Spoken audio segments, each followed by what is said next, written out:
Good morning, City Church. It's in times like these, isn't it, that we lose our control, our ability to dictate our lives, the ability to fix the situation we find ourselves in. In a sense, it is liberating. It forces us to let go of our control and ultimately do the one thing we can do, which is pray. Now, this sounds like a good thing, and it is.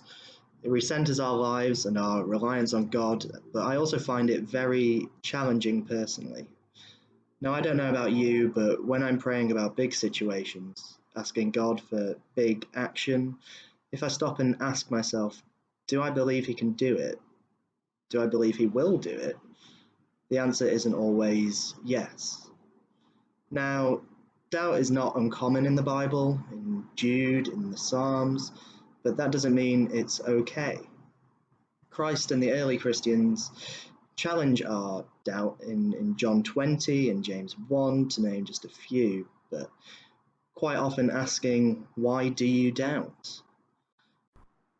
This is where I find the prayers of the Old Testament to be a real encouragement, and the one I want to share with you today is in Isaiah chapter 37. Verses 15 to 20 say this. And Hezekiah prayed to the Lord, Lord Almighty, the God of Israel, enthroned between the cherubim, you alone are God over all the kingdoms of the earth. You have made heaven and earth.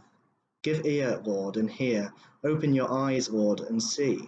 Listen to all the worlds Sennacherib has sent to ridicule the living God.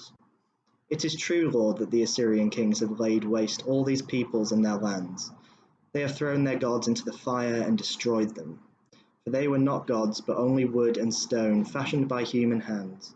Now, Lord our God, deliver us from his hands, so that all the kingdoms of the earth may know that you, Lord, are the only God.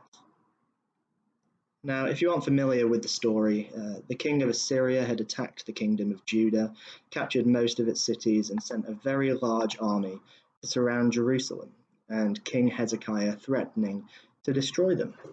In the face of this hopelessness, what did Hezekiah do? He prayed this prayer. And what happened?